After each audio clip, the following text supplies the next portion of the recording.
on blast. We're hitting record.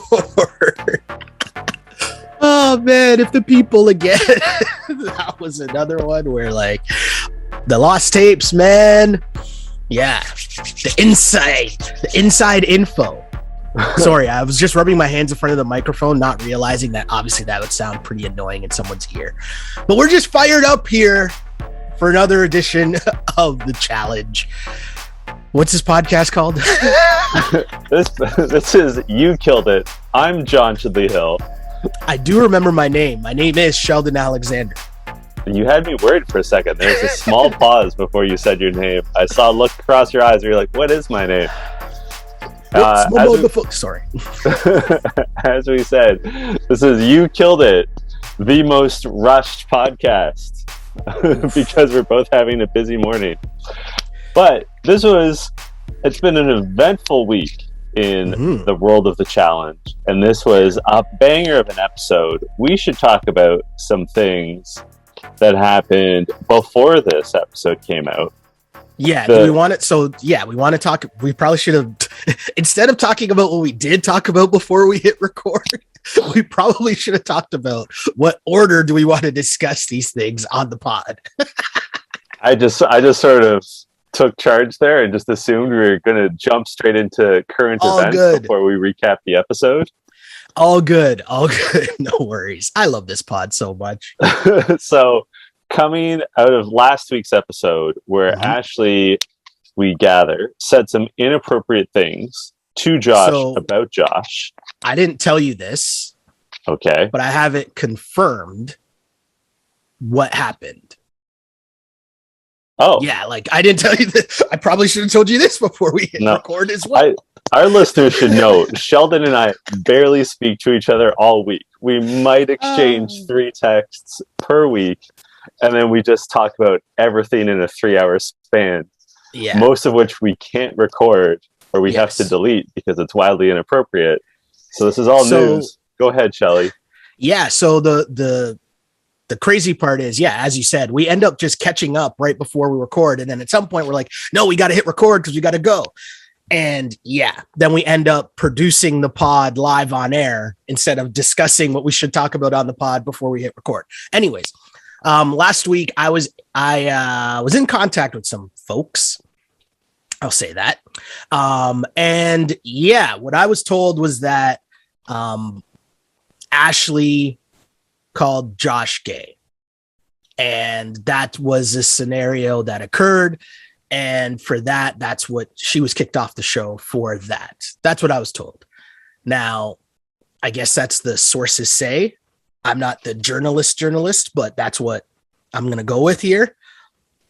And so, with that context, we were already talking about the scenario under that context last week. But I was trying to dig a little bit to see if I was able to find out, just, hey, what happened here? And so that's what I heard back. So that doesn't really change a lot of what we were talking about last week, but you're right in terms of it leads into another thing that happened in the challenge world this week. And I think it was funny because I saw our guy LT last night at work and he's like, hey, did you see this Leroy thing? And I'm like, yeah, I saw it because you messaged me about it, John. But LT said he only knew about it because of the MTV post that they posted last night to Leroy.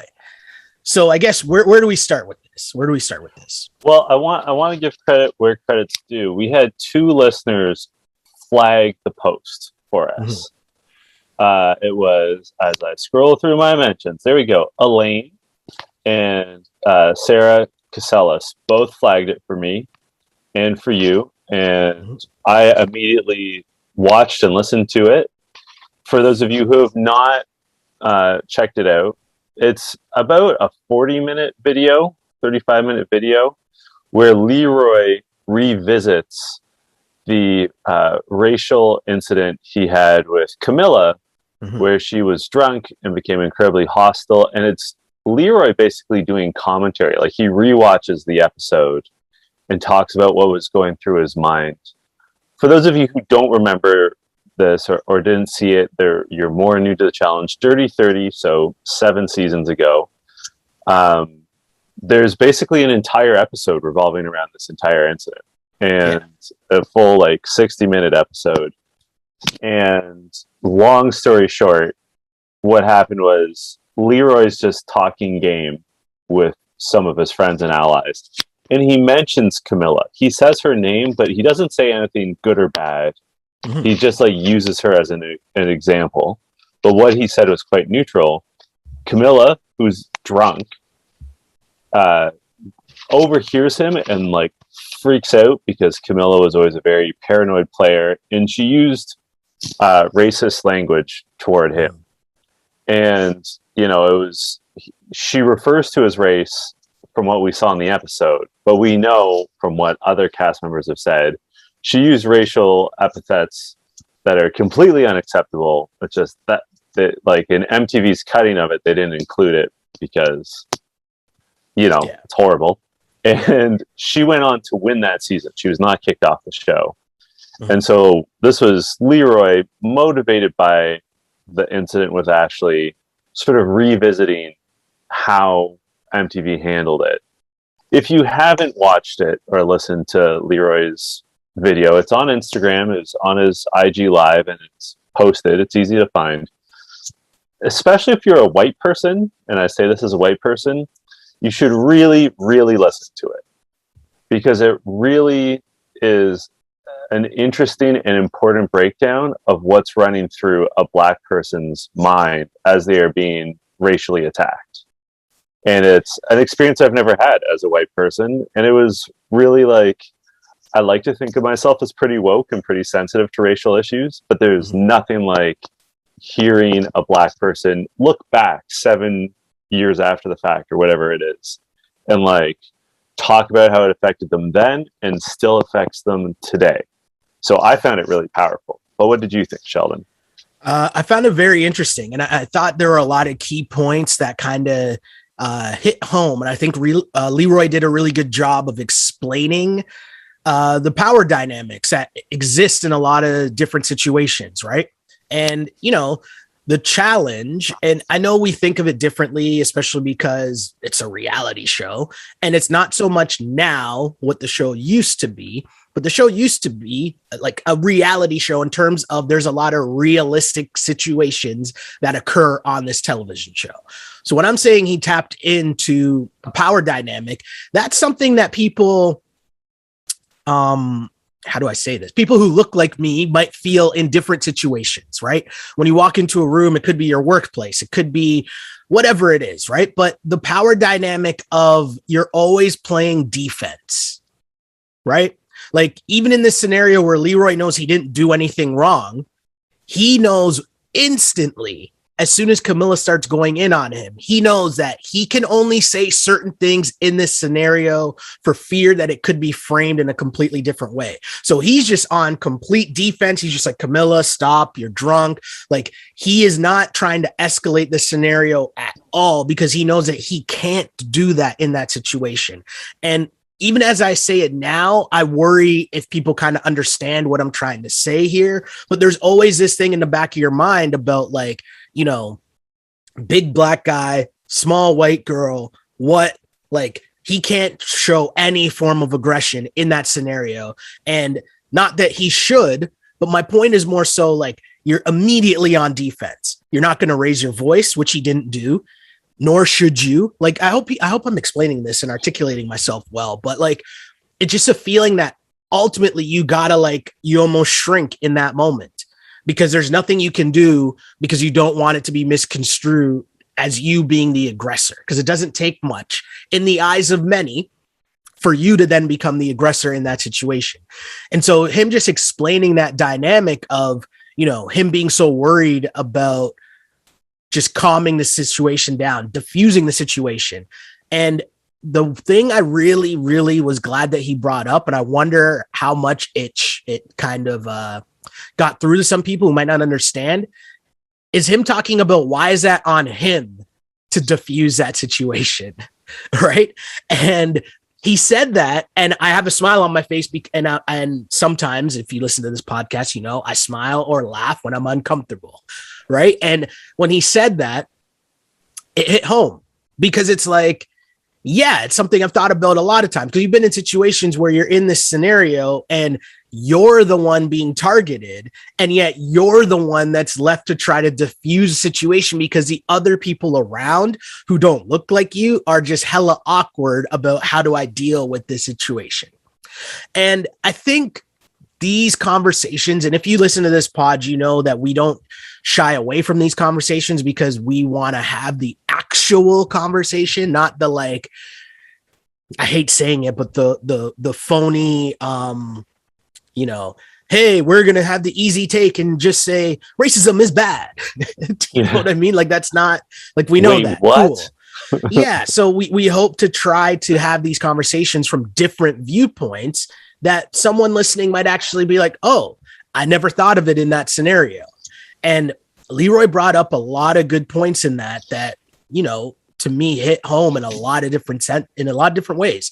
And that whole thing about you immediately go into defense and that feeling that you're always like, you're the one that always sticks out. You're the one that's different in that room. And when she starts coming at you, despite the fact that you didn't do anything wrong, you still have to retreat. You still have to deflect, and you still have to diffuse. And not being able to understand or comprehend why that's the case, I thought Leroy did a really good job of bringing that up. The other thing, and sorry, I'll let you go in. Sorry. Well, I just want to build off your point, because in that situation, part of the power dynamics that you were touching on and that Leroy touches on is that Leroy understands that, at least in North America, and frankly elsewhere, but especially North America, power structures are not designed to support or help Black people or racialized people. And he knew in that instance that he was the only Black face in the room. And at the same time, whether she realizes it consciously or not, Camilla also recognizes that power structures protect her. Like, the phrase, I think, Karen is thrown around way too often. Mm-hmm. But part of Karen culture is that white people know that if they, on some level, that if they call the police are going to have their back. Mm-hmm. That's not necessarily the case for Black people or racialized people. Like, we can put in Indigenous people in there, Hispanic people. Yeah. And sorry, but Leroy also, to that point, the power structure at MTV did fail him.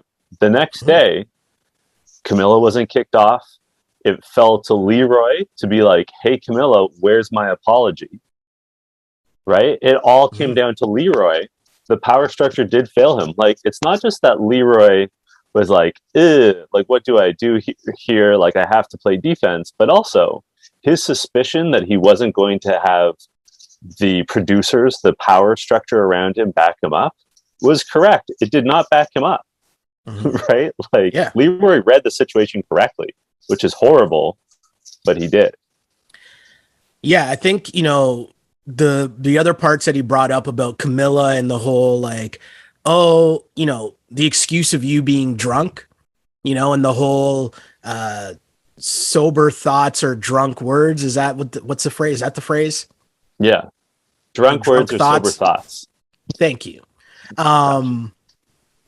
That whole thing, right, about the next day being like, oh, you know, I'm not racist, I'm not this, I'm not that, with a completely other different scenario, which I am definitely not getting into on this podcast, but I'm sure John knows what I'm talking about because we talked about it off air. And I say this a lot in my real life. I am never in a position where I'm going to argue or debate someone's level of racist. It's just not an activity that I care at all to ever engage with, because if we have to start said debate on whether or not someone is racist, that's probably the first issue there. Right? Yeah. Like, I wouldn't have to engage in said debate. So when someone wakes up and said terrible things the night before, and then the next morning it's like, oh, I was drunk, or I don't remember what I said, or whatever it is, that doesn't really matter to me.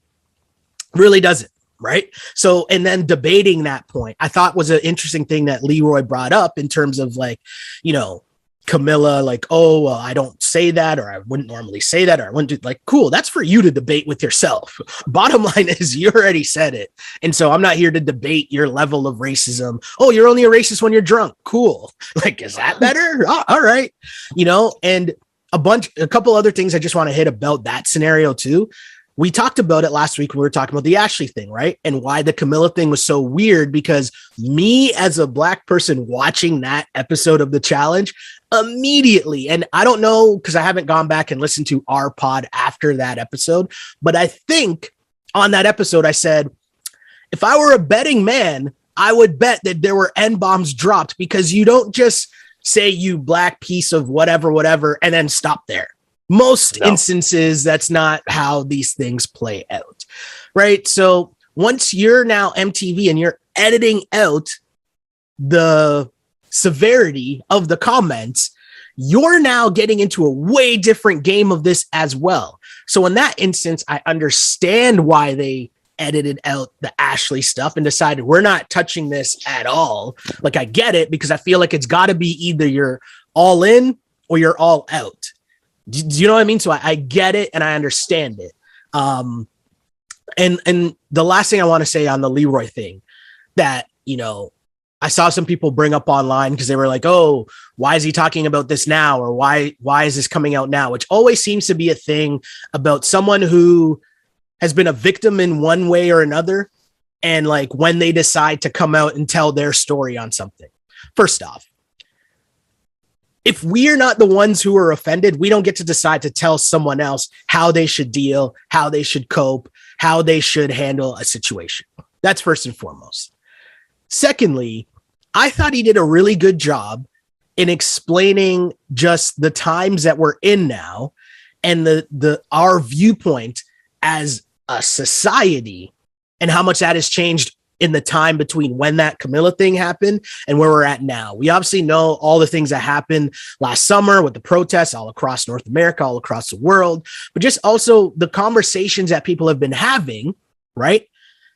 It's changed, right? And so for him to understand, oh, well, there is some level of power, or there is some level of freedom that I have now to share my feelings on this topic and not have people just immediately turn me away, or, you know, have people engaged in a real conversation, right? And I think that part was really cool, because I think even on this pod, if I go back then, we were probably not nervous, but we were kind of like, oh, okay, well, we're going to talk about this, right? Yeah, but how long, how deep are we going to go about this? How serious are we going to get about this? Whereas we now, deep and serious. for sure, right? But like the thought of it now, we wouldn't even second guess it. And that's just because of where society is at. And also where I feel the level of comfort is on both sides. And when I say both sides, I'm talking about Black and white and minorities and non-minorities and just everybody's ability who wants to have the conversation to actually have said conversation, right? And the understanding that I'm not calling anybody a racist, right? If someone makes a mistake, call Camilla racist. I feel comfortable doing that. For sure. But I'm saying, like, what ends up happening a lot in our society now is that, you know, as soon as you say someone said something wrong, immediately their back's up against the wall. It's like, well, I'm not racist. It's like, whoa, slow down. We can have a conversation where I could tell you, hey, that's not cool, what you just said, right? And that doesn't mean I'm calling you a racist. I'm just saying, hey, this is how I feel when I hear that. And I know that in a lot of instances, there's not malicious intent behind, and of course, Camilla, there is malicious intent, don't get me wrong, but I'm talking about when we have the general conversation. Yeah. And someone being able to listen to Leroy and understand where he's coming from. Sorry for rambling, but no, yeah, there was a lot of things there. There were a lot of things there, and I think Leroy did a good job with that. I just want to add on 2 points, and then we should probably start recapping the episode. The first is that, I mean, you brought up that some people are like, oh, why is he bringing this up now? He makes it very clear in the video that it took him this time to process it. And trauma and grief are lifelong processes. Like, it comes up in different ways things remind you of the past. And one of the things, maybe the thing I found saddest, like most heartbreaking about Leroy's post, is that he repeatedly was talking about forgiving himself and forgiving his past self, which is like, I understand why he feels that way and why he said that. But think about that. He was purely the victim in that circumstance. And yet he feels like he fucked up. And he categorically did not. Like, I'm not sure in the moment that he could have done anything better. You know? And it's hard. It was so hard to hear him repeatedly say in that video, like, younger Leroy, I forgive you. Like, I'm so sorry that this happened to you. Like, it's just so, I'm like tearing up repeating it now. Because it's the, again, right, it goes back to the power dynamic, and he's thinking, hey, I'm on this show, I'm on MTV, this is my chance to make money. And that's what he's thinking about, right? Instead of understanding the dynamics of, and also go back then and think how many minorities were even on the show then, right? And how those numbers have shifted to where the show is now, to where we're looking at it. If we look at where the cast is right now, you have players from all over the world, right, on the show. It wasn't that during those times on the challenge. And so for him, he's like, well, I'm already different. I'm already this, I'm already that. I can't cause any commotions here. And now the power dynamic has shifted to where, no, we're okay to have these conversations. And, you know, that's a powerful thing. It is. The other thing I want to add is, if you want to go for a deep dive into the You Killed It archives and hear us discuss it way back when, at the time, it was unbelievably, episode 31. We're nearly on episode 200. Wow. It was episode 31, and it's called Not a Fun Episode. And if you actually look at our SoundCloud, it's one of the highlighted episodes that we have highlighted. But if you're using another way to listen to this podcast, we weren't yet on YouTube, so you can't see it there. But if you want to scroll through Apple Music or however you find your podcasts, episode 31, Not a Fun Episode. That's the title. That's where you can find it. Should we talk about this episode? Which, I mean, this is a hard turn, because that's a serious conversation. And this was, for me, a really fun episode of the challenge, Spies, Lies, and Allies. Yeah. And I think one way that we'll segue from one thing to the next is like almost applaud everyone involved, like applaud Leroy for this. And I'm also going to applaud MTV for something not directly related to the Leroy thing, but, you know, we're segueing to talk about this episode that heavily involves Josh, that heavily involves Josh's teammates in terms of Nani, in terms of Casey, in terms of Amanda. And, you know, you go back to all the other things we've talked about on this season, where you had people from Nigeria, you had people from all over the world. And like, we're not even really talking about that anymore as being a thing. And I think that's a sign of progress. Right? The fact that it's not a storyline that, hey, we have all these minorities on the show and blah, blah, blah. You know, like it's, I think that's a line of progress. Whereas coming off the Leroy story, he was the only black guy in the room a lot of times. Right. And as we segue into for seasons, and as we segue into this, you know, Josh is becoming a very headliner type of character on this show. Casey is someone to be reckoned with. Nelson is someone to be reckoned with. Like, to me, it's a sign of progress. So I don't want to just make that seem like it's a downer to start the episode talking about negative things, because there are signs of progress. And the fact that we can have the conversation on this pod, as always, please send us your comments and what you guys think and all that fun stuff as we move on to talk about this episode, which, maybe this is a segue, as there could be a new showman's couple. And did you see the photos of Fessy and Amanda at the Denver Broncos game this past weekend? So Messi is back on.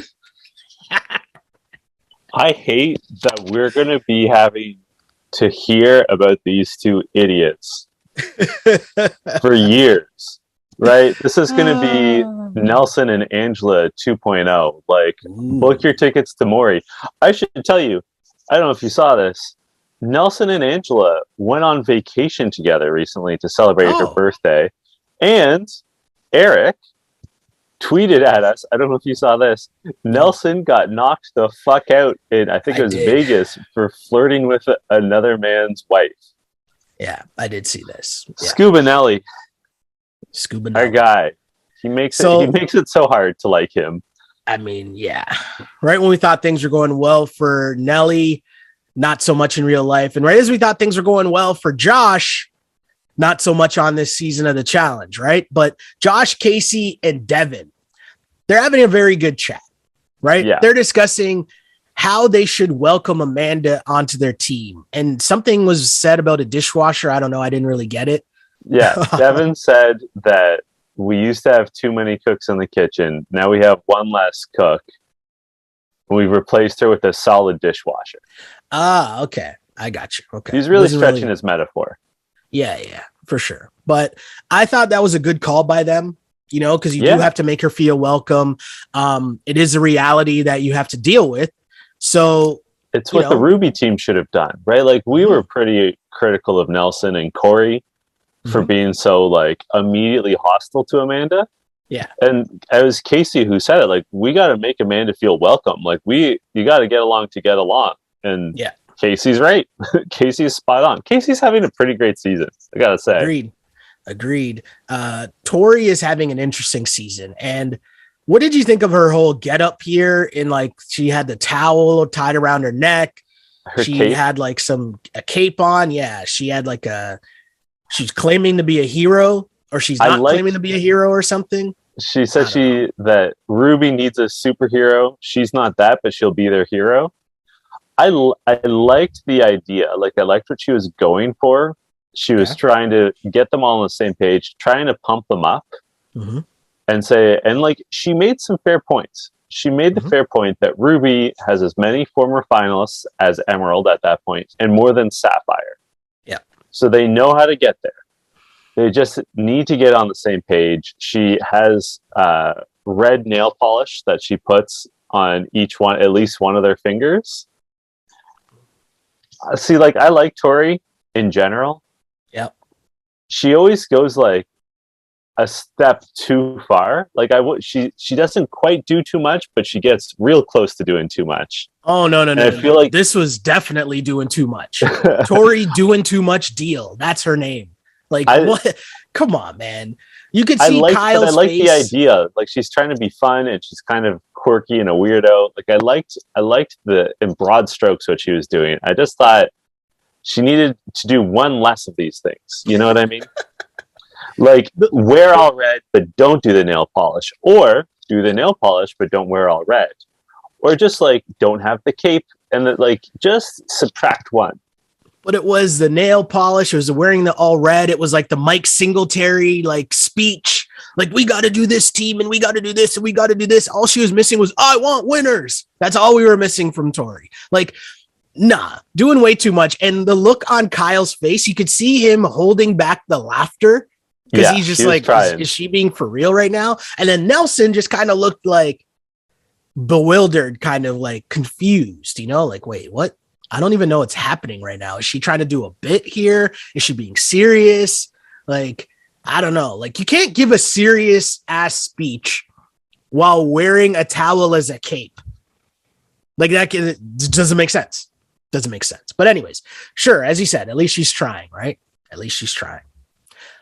I agree. I want to say that I agree with what Amanda says to Josh next. Yes, I was going to say the same thing. You go ahead, Shelly. So, and it's funny because I said this to LT yesterday because he was like, oh, Amanda's so annoying, blah, blah. I'm like, listen, I like Amanda because Amanda is Amanda.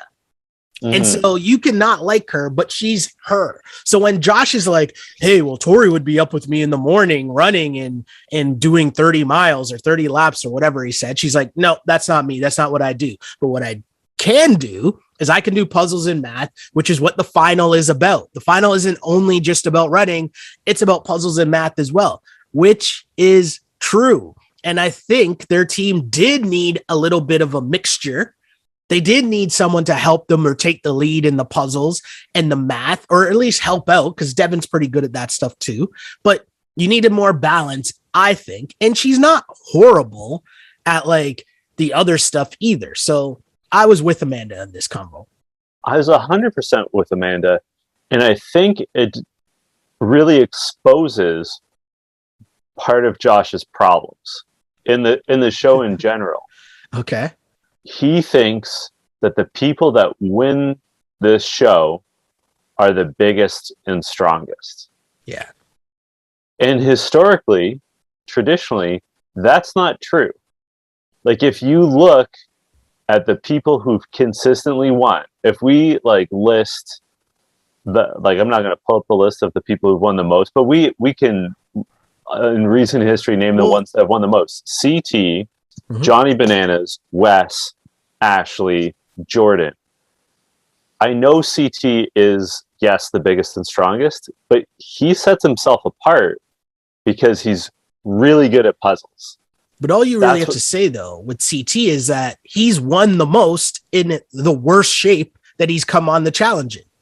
Yeah, right? Absolutely. So to me, that's more the telltale sign of what the challenge is really about. It's almost like he's grown up and someone's going to get mad because, well, I guess he can't get mad because we make sports references every day.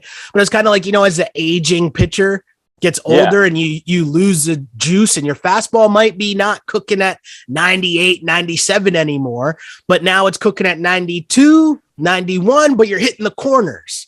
You know what I mean? You're working inside, you're working outside, maybe you develop that off speed pitch. You're not just coming full speed and mowing them down anymore. That's what CT's done. He's become more of a master of the game and understanding the different angles, different ways to go about it. And Amanda in this scene with Josh clearly understands that. And also, it's not like Amanda is a slouch at running. Exactly. She's one of the smallest women on the show for sure, but the final is not headbangers. Well, right? Even in this headbanger, she wasn't afraid. No, she played rugby. Like she's not afraid. But she also knows where her strengths lie. Right? To use a hockey reference, which for a Canadian podcast, we don't talk about hockey as much as you think we would. But Theo Fleury in his memoir, Playing with Fire, which is really good if you haven't read it, he talks about how he was always the smallest guy on the ice. So he learned that he wasn't going to hit anyone, that he was going to be hit, and he had to roll with the hits. He had to learn how to take a hit without getting hurt. And that was his big advantage in the NHL, where everyone was bigger than him. Amanda understands she's never going to be as strong as Casey. She's never going to be as big as Tori or Anissa. So why even bother? Right? Like we always talk about how like you can't be afraid of the contact. She's not afraid of the contact, but she also understands that she's not going to win the contact, and she just banks on that inevitability, right? Yeah. So thank you for helping me out there. Thank you for helping me out there because I thought I was about to sneeze and I muted my mic. I saw. If someone's watching the video. You didn't even have to call attention to it. We almost got through it seamlessly. No, because if there's someone watching the video, I just find it hilarious because you'll just see me like the sneeze is starting to come on and it just never came. If you're listening to the pod, you should at least go and watch the video just to see that tomfoolery and John having my back. But yes, sorry. So speaking of contact, Boom Raiders is, first of all, a great pun. Second of all, the name of the daily competition. It's real simple. There's 3 bunkers connected by 3 trenches that meet in the center. Each team has to claim sticks of dynamite from other teams, and whichever team collects 20 sticks first gets to blow up some fake explosives. Yeah. And obviously it's men against men, women against women, and they announce like which one it's going to be. Emmy realizes that she's the only woman on her team, so she's going to be going up against, in her words, 5. So she says, Mr. TJ, how am I going to fight against 5 girls? And he pauses and goes, that's your problem. Which TJ's that's your problem is my line of the episode. Pretty good. That's a you problem. Yeah. I like it. I love that phrase. That's a them problem, or that's a you problem. I like it. I like it. So here's the thing coming into this, right? There's a great conversation had by CT and Tori before this, where they plot out that, hey, we need to take down Emerald's numbers. So we should have our teams work together. Genius plan. Whoa, apologies. Now, I found it funny that CT was the one that brought it up, but Tori in confessional says, hey, I went to CT and said, hey, maybe we should do this, which also leads into my Tori doing too much here, but beyond the point. Let's move that on. So it's a great strategy because Emerald has the most numbers. You make Ruby win, and then that way CT gave you the layup. He gamed out the game where you make Ruby win, and then you send in the two rookies against each other. Everybody's happy, right? Seems like a simple plan. But why isn't it a simple plan, John? Well, there's two reasons why it's not a simple plan. We didn't see this eventuality, but I can't imagine that Tori is going to engage in anything that puts Emmanuel on the line. Second of all,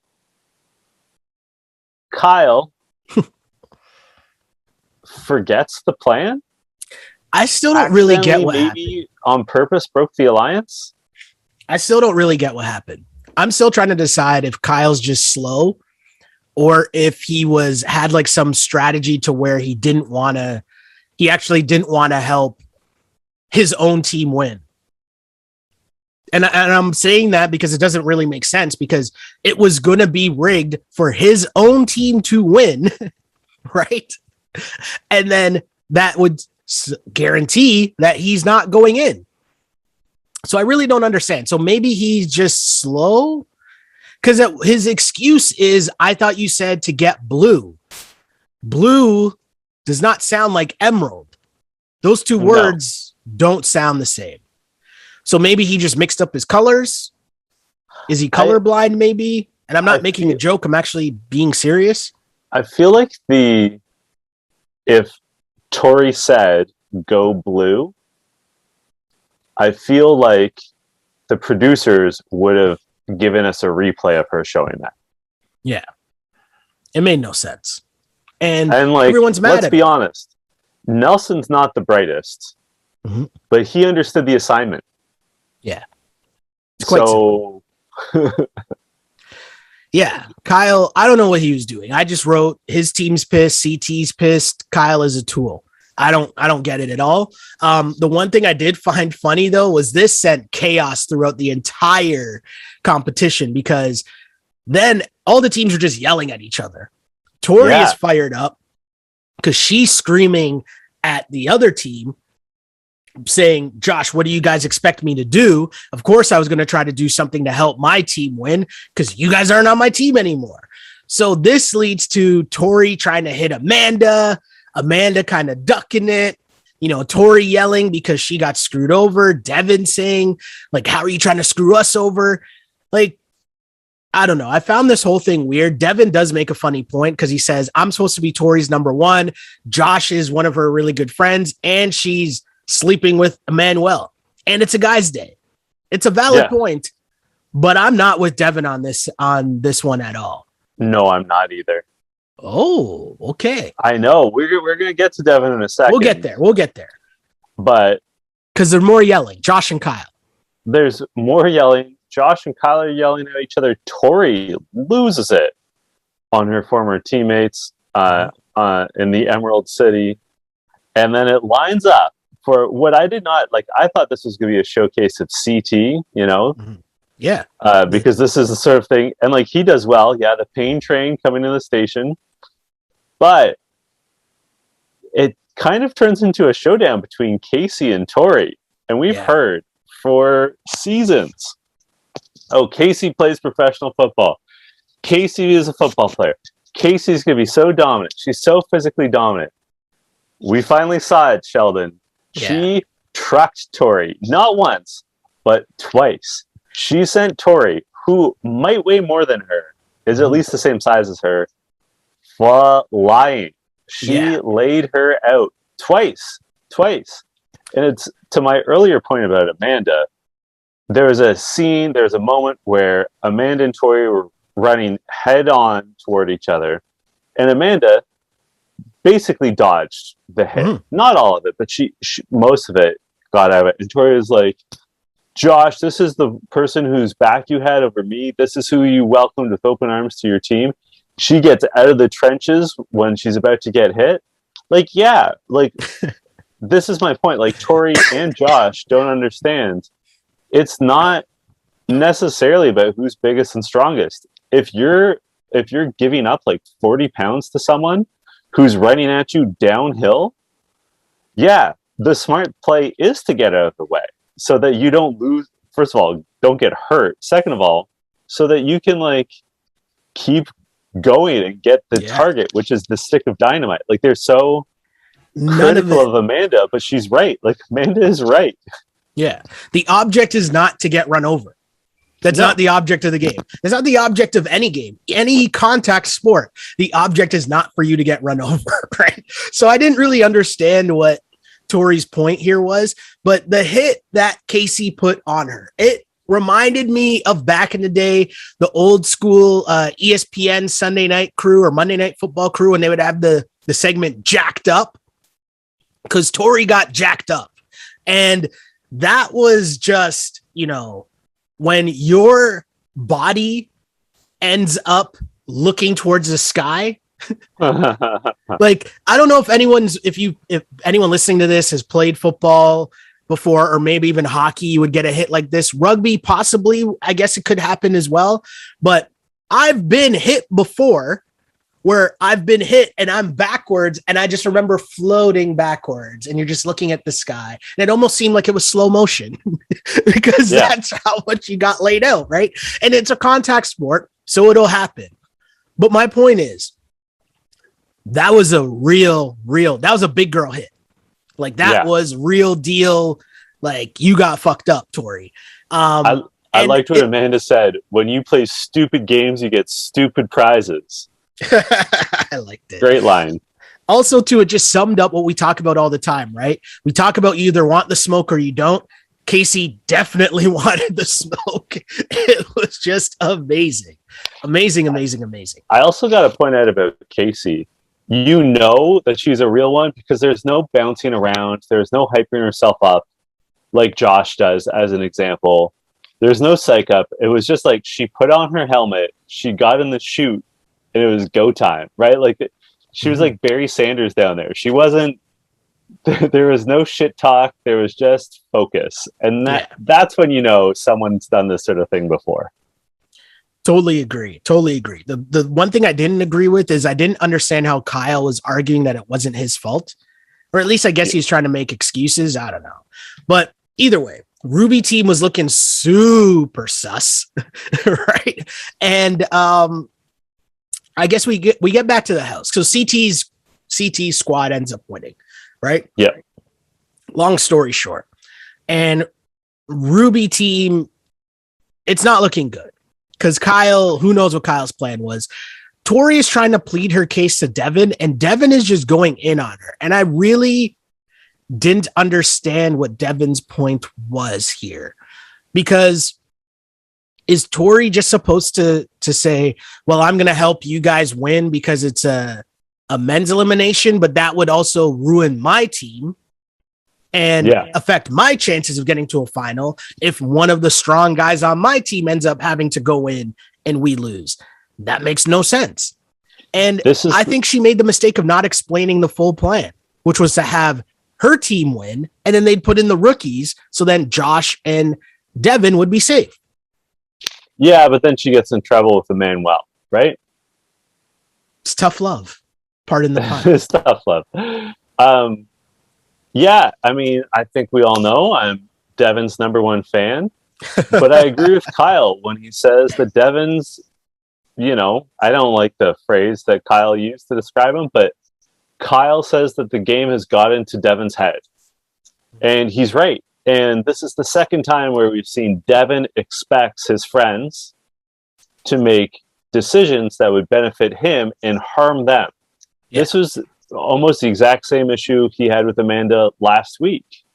And it's just not realistic. Tori, just because Tori's on another team now, she has to look out for the best interests of her team, or else she's fucked. So she made a decision based off of that. It's also the veterans in general like each other this season. Mm-hmm. And they've virtually eliminated all of the rookies. So it's going to be the case that people you like are going to go in. Like, they're at a point where you can't protect everybody, right? Yeah. Like, it's going to happen. And so Tori has to make the decisions that are best for Tori. And that means putting yourself in a position to win a final. And to the best of their knowledge, it's going to be a team final. She needs Kyle and Nelson. It's a big T that's expendable on Ruby, but it wasn't a women's elimination. So what are you going to do, Devin? Like, I just didn't understand not only his anger at her, but how hard he was going at her. Like, that made no sense, especially once she started crying. Because then I'm like, okay, well, he's not trying to make TV here. Like, he's actually going in on her pretty hard. And also, it's kind of their own fault, right? Like, if they held up more of a fight towards Amanda, switching teams, maybe it doesn't work out this way. But Tori's like, you want me to protect you guys after you guys didn't protect me. Like, how can you not understand that? I actually felt bad for Tori, especially when she started crying. I mean, Amanda didn't feel bad, as Amanda was just chuckling, or that was some great editing, probably part of both. But yeah, I actually felt bad for Tori.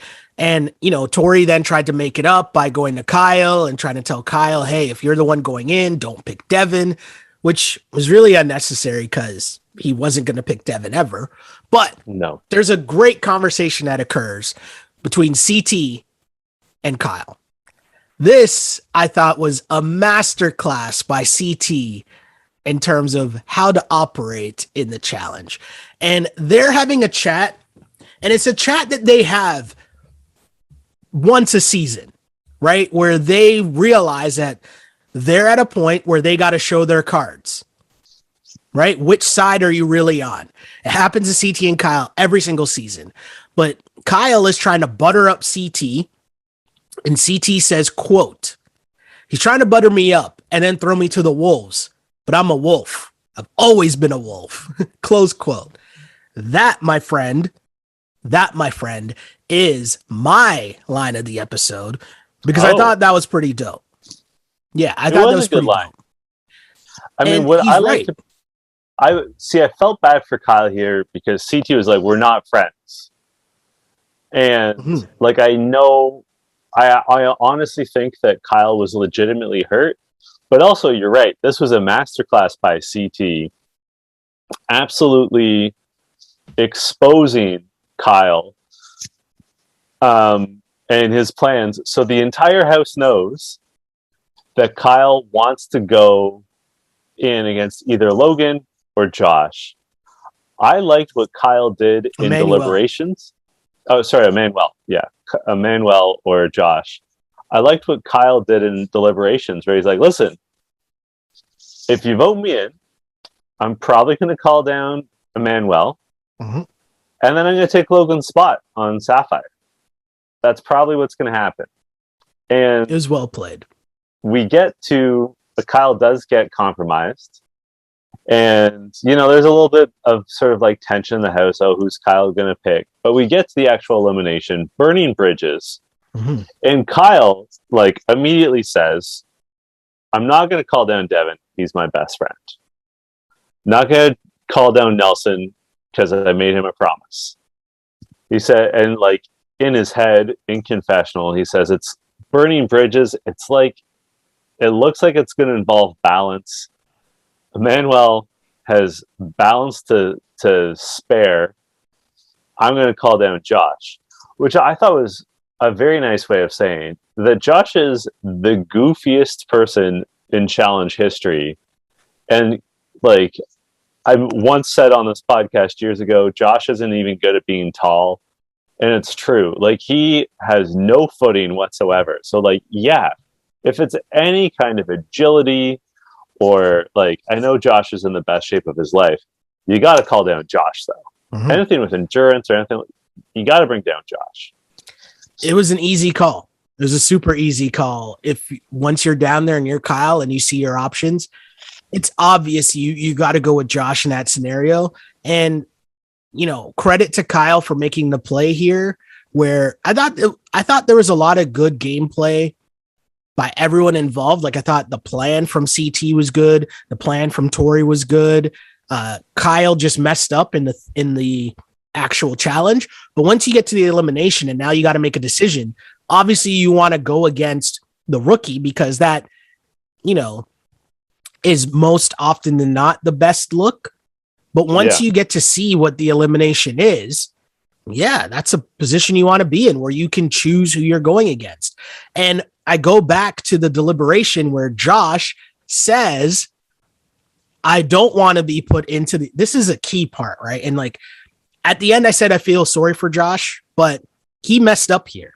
If you remember in the deliberation, Josh says, I don't want to be the vote here to go in. I would rather have someone pick me and then be mad in the moment and use that as motivation to go in, which is a complete wrong strategy. You 100%. Want to be, if you think that you have a chance of going into the elimination, if you think there's a very good chance of you going into the elimination, you want to be the vote. So then you get to pick who you're going against. You get to select the matchup. So I thought that was a mistake on Josh's part there, but yeah, good job on Kyle. This was a great elimination, I thought. I really liked this elimination. So as we said, it's burning bridges, and it's actually kind of simple. Mm-hmm. You have to jump off of a platform and ring a bell. Yeah. Then pick up one of 16 planks, climb a ladder, and you're building the bridge. Like I said, each bridge is 16 planks. Mm-hmm. And every time you ring the bell, that's when you get to pick up a plank. And that's the key thing. If you jump and you miss the bell, you got to do it again for you to get that plank. So it's about endurance and something that I don't think either really sort of picked up on, timing. Like you got to make sure the bell's swinging toward you when you're jumping out. Mm-hmm. They both sort of struggled with that. In fairness, they were tired, but I thought this was great TV. This was really interesting. The one thing I'll say, mm-hmm. I knew Kyle was going to win. Yeah, I mean, I knew Kyle was going to win because Josh is not coordinated. Yes, but I knew that Kyle was going to win because we still haven't seen the argument between Kyle and Devin that was on one of the coming up on. Well played. So I knew that Kyle was going to have to stick around. Well played. Yeah. For that to happen. So the thing for me with this elimination that I thought was so good, and this is the TV nerd in me coming out, but this was a masterclass in editing and whoever put this together, because the way that they cut together the slow-mos of them jumping and reaching and swiping and missing, and then the cutaways to the reaction of the cast members watching, it was so good. The pacing of it was so good. We know that it was kind of close, but I felt at certain points, I didn't really know who was going to win. And I don't know how much that was true in real life. Do you know what I mean? How much Kyle was just ahead by one the entire time. But the way that they cut it together made it seem so back and forth, because obviously, I don't want to ruin television for people, but you're able to, if on Kyle's 12th jump, he misses, you can put that in the third slot. Do you know what I mean? To make it look a lot closer than it actually was. In this scenario, though, I'm saying they did such a good job that I could even tell. I was on the edge of my seat because I was thinking, oh, wait, could Josh actually come back? There's so many times where Kyle missed and it's and everyone's cheering for Josh. Come on, Josh. Come on, Josh. And then he jumped and then he missed. And it's it was just such a good job of editing and just structuring that elimination. I thought it was a really good job. I thought it was amazing. I honestly, in general, I really enjoyed this episode, but this elimination was a good one. Did you, the one thing I want to ask you, how weird would it feel to have nobody rooting for you?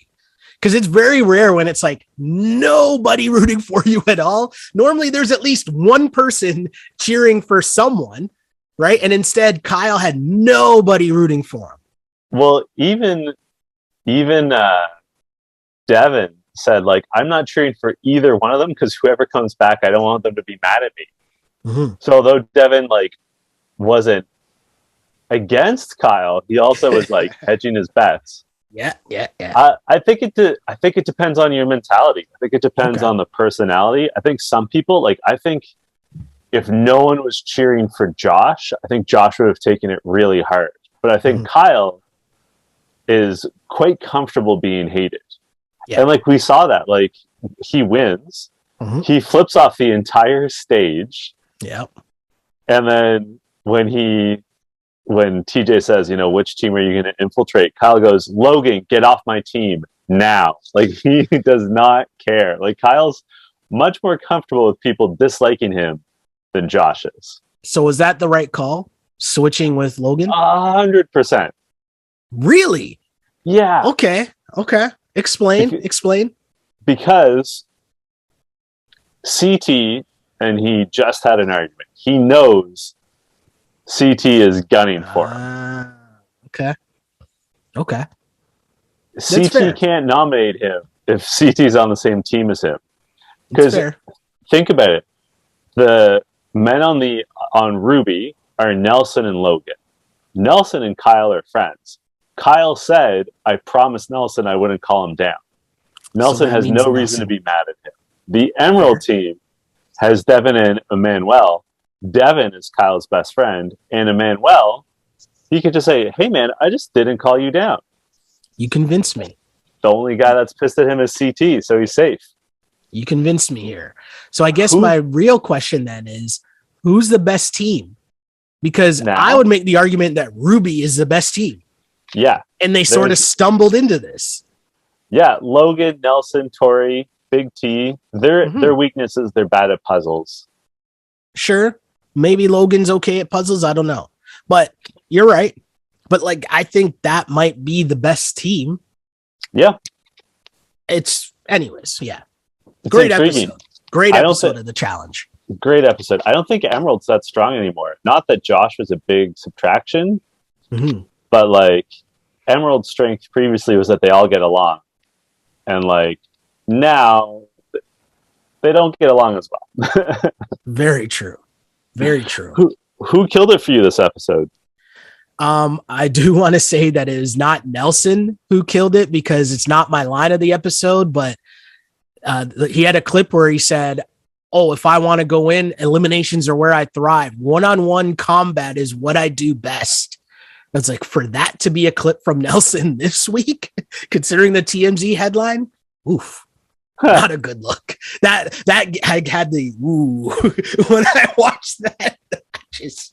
Sorry, I know that wasn't the answer to your question, but I just had to fit that one in because that one made me kind of not even laugh. I felt bad, like I almost cringed when I heard that in the episode.